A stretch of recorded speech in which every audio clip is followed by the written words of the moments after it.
I'd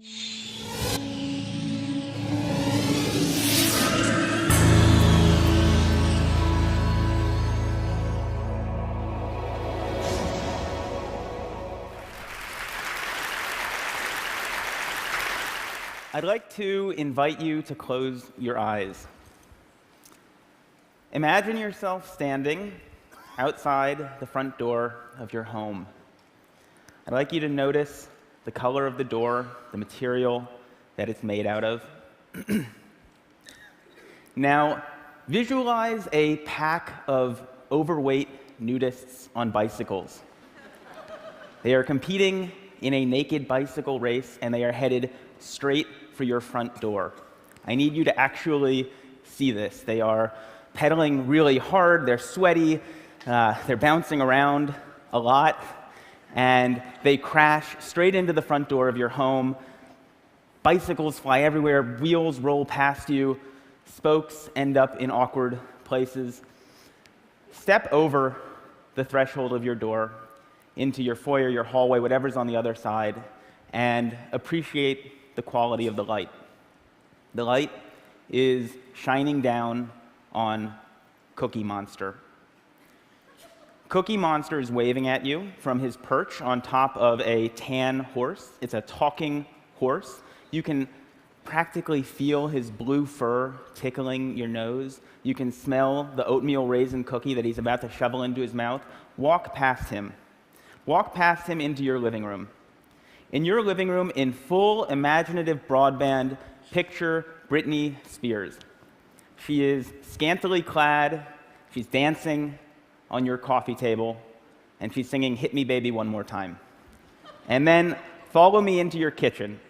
In your kitchen, the floor has been paved over with a yellow brick road, and out of your oven are coming towards you Dorothy, the Tin Man, the Scarecrow, and the Lion from The Wizard of Oz.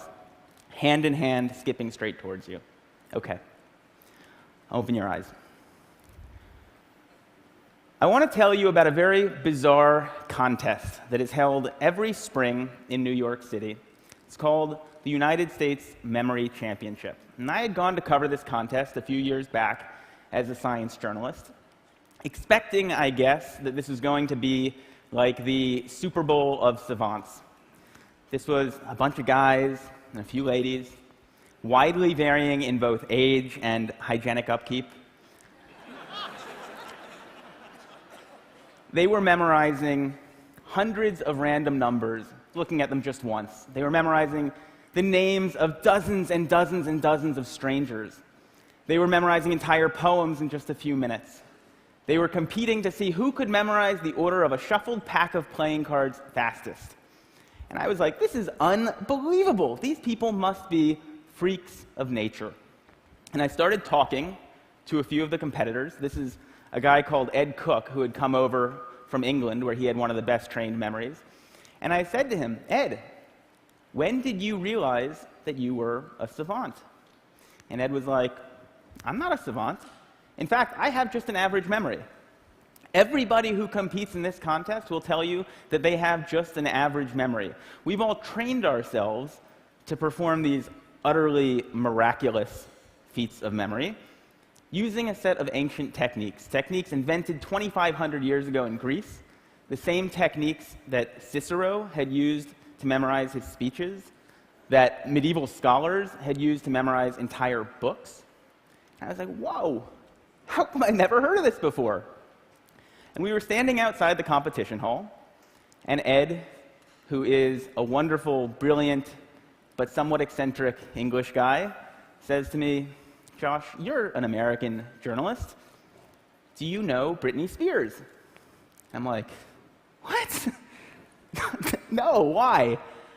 Because I really want to teach Britney Spears how to memorize the order of a shuffled pack of playing cards on US national television. It will prove to the world that anybody can do this.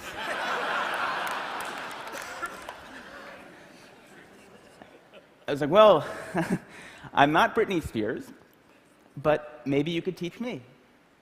I mean, you got to start somewhere, right? And that was the beginning of a very strange journey for me. I ended up spending the better part of the next year not only training my memory, but also investigating it, trying to understand how it works, why it sometimes doesn't work, and what its potential might be. And I met a host of really interesting people. This is a guy called EP. He's an amnesiac who had very possibly the worst memory in the world. His memory was so bad that he didn't even remember he had a memory problem, which is amazing. And he was this incredibly tragic figure, but he was a window into the extent to which our memories make us who we are. At the other end of the spectrum, I met this guy. This is Kim Peek. He was the basis for Dustin Hoffman's character in the movie Rain Man. We spent an afternoon together in the Salt Lake City Public Library memorizing phone books, which was scintillating. And I went back and I read a whole host of memory treatises written 2,000 plus years ago in Latin, in antiquity, and then later in the Middle Ages. And I learned a whole bunch of really interesting stuff. One of the really interesting things that I learned is that once upon a time, this idea of having a trained, disciplined, cultivated memory was not nearly so alien as it would seem to us to be today. Once upon a time, people invested in their memories, in laboriously furnishing their minds. Over the last few millennia, we've invented a series of technologies, from the alphabet to the scroll, the codex, the printing press, photography, the computer, the smartphone, that have made it progressively easier and easier for us to externalize our memories, for us to essentially outsource this fundamental human capacity. These technologies have made our modern world possible, but they've also changed us. They've changed us culturally, and I would argue that they've changed us cognitively. Having little need to remember anymore, it sometimes seems like we've forgotten how.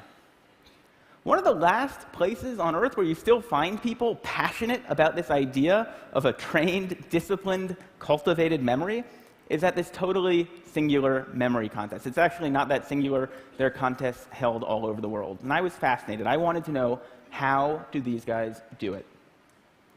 A few years back, a group of researchers at University College London brought a bunch of memory champions into the lab. They wanted to know, do these guys have brains that are somehow structurally, anatomically different from the rest of ours? The answer was no. Are they smarter than the rest of us? They gave them a bunch of cognitive tests, and the answer was not really. There was, however, one really interesting and telling difference between the brains of the memory champions and the control subjects that they were comparing them to. When they put these guys in an fMRI machine, scanned their brains while they were memorizing numbers and people's faces and pictures of snowflakes, they found that the memory champions were lighting up different parts of the brain than everyone else.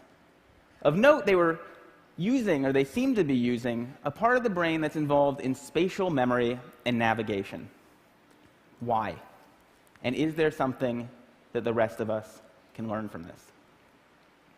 The sport of competitive memorizing is driven by a kind of arms race, where every year somebody comes up with a new way to remember more stuff more quickly, and then the rest of the field has to play catch-up. This is my friend Ben Pridmore, three-time world memory champion. On his desk in front of him are 36 shuffled packs of playing cards that he is about to try to memorize in 1 hour using a technique that he invented and he alone has mastered. He used a similar technique to memorize the precise order of 4,140 random binary digits in half an hour. Yeah. And while there are a whole host of ways of remembering stuff in these competitions, everything, all of the techniques that are being used, ultimately come down to a concept that psychologists refer to as elaborative encoding. And it's well illustrated by a nifty paradox known as the Baker-Baker paradox, which goes like this. If I tell two people to remember the same word, if I say to you, remember that there is a guy named Baker, that's his name, and I say to you, remember that there is a guy who is a baker, okay? And I come back to you at some point later on, and I say, do you remember that word that I had told you a while back? Do you remember what it was? The person who is told his name is a baker is less likely to remember the same word than the person who was told his job is that he is a baker. Same word, different amount of remembering. That's weird. What's going on here? Well, the name baker doesn't actually mean anything to you. It is entirely untethered from all of the other memories floating around in your skull. But the common noun baker, we know bakers. Bakers wear funny white hats. Bakers have flour on their hands. Bakers smell good when they come home from work. Maybe we even know a baker. And when we first hear that word, we start putting these associational hooks into it that make it easier to fish it back out at some later date. The entire art of what is going on in these memory contests, and the entire art of remembering stuff better in everyday life, is figuring out ways to transform capital B bakers into lowercase b bakers. To take information that is lacking in context, in significance, in meaning, and transform it in some way so that it becomes meaningful in the light of all of the other things that you have in your mind. One of the more elaborate techniques for doing this dates back 2,500 years to ancient Greece. Came to be known as the memory palace. The story behind its creation goes like this. There was a poet called Simonides who was attending a banquet. He was actually the hired entertainment, because back then, if you wanted to throw a really slammin' party, you didn't hire a DJ, you hired a poet.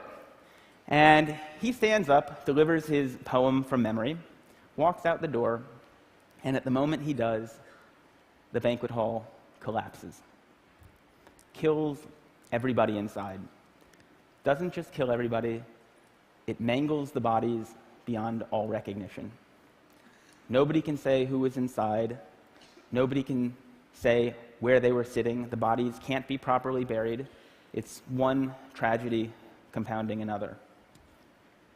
Simonides, standing outside, the sole survivor amid the wreckage, closes his eyes and has this realization, which is that in his mind's eye, he can see where each of the guests at the banquet had been sitting.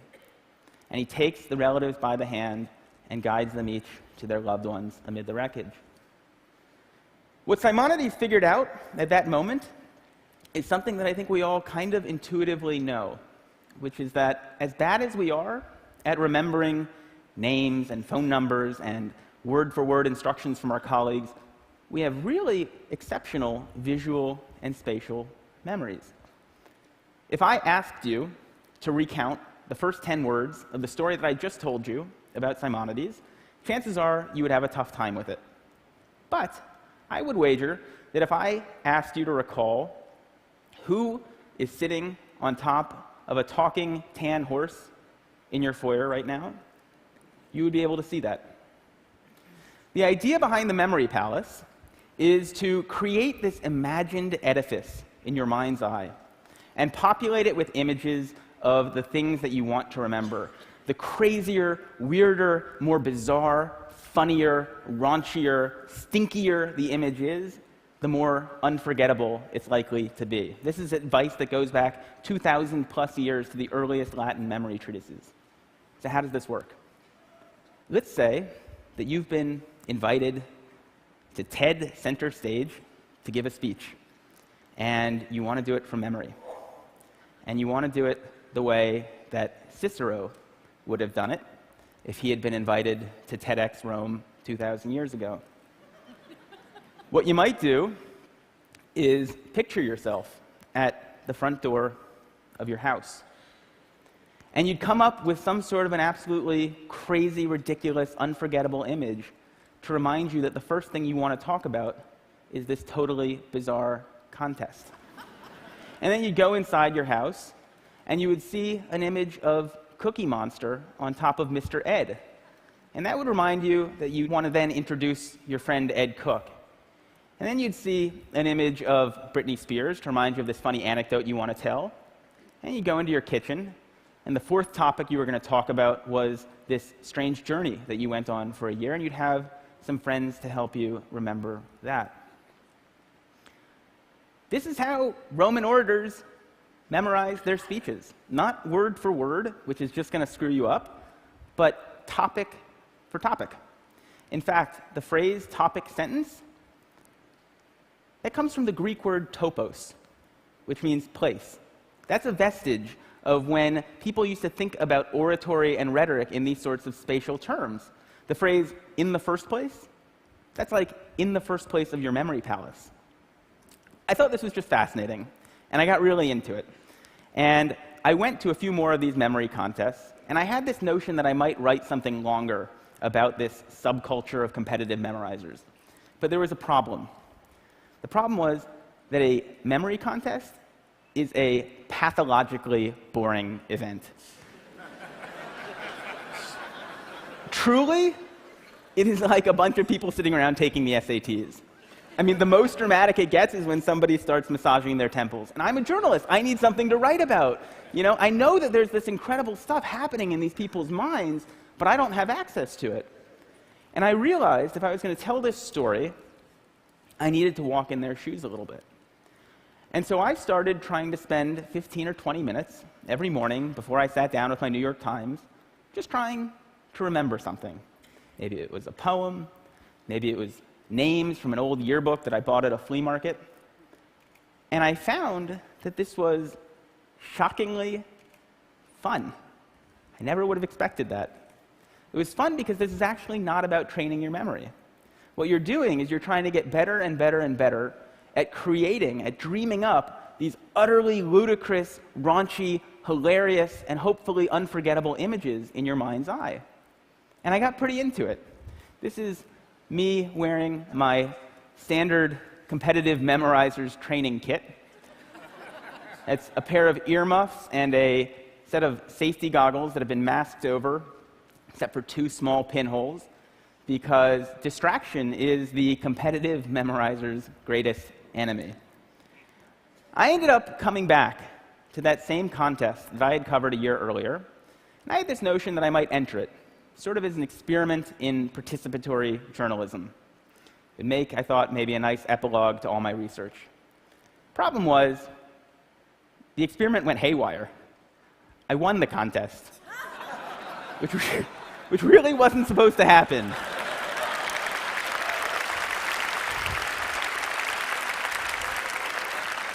Now, it is nice to be able to memorize speeches and phone numbers and shopping lists, but it's actually kind of beside the point. These are just tricks. They are tricks that work because they are based on some pretty basic principles about how our brains work. And you don't have to be building memory palaces or memorizing packs of playing cards to benefit from a little bit of insight about how your mind works. We often talk about people with great memories as though it were some sort of an innate gift, but that is not the case. Great memories are learned. At the most basic level, we remember when we pay attention.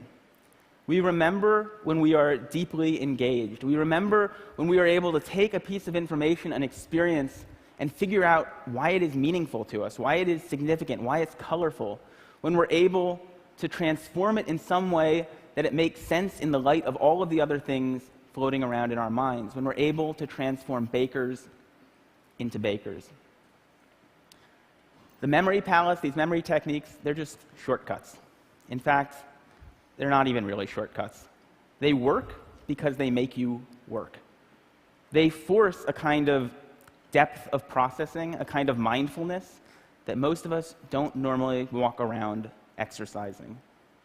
But there actually are no shortcuts. This is how stuff is made memorable. And I think if there's one thing that I want to leave you with, it's what EP, the amnesiac who couldn't even remember that he had a memory problem, left me with, which is the notion that our lives are the sum of our memories. How much are we willing to lose from our already short lives by losing ourselves in our BlackBerries, our iPhones, by not paying attention to the human being across from us who is talking with us, by being so lazy that we're not willing to process deeply. I learned firsthand that there are incredible memory capacities latent in all of us. But if you want to live a memorable life, you have to be the kind of person who remembers to remember. Thank you.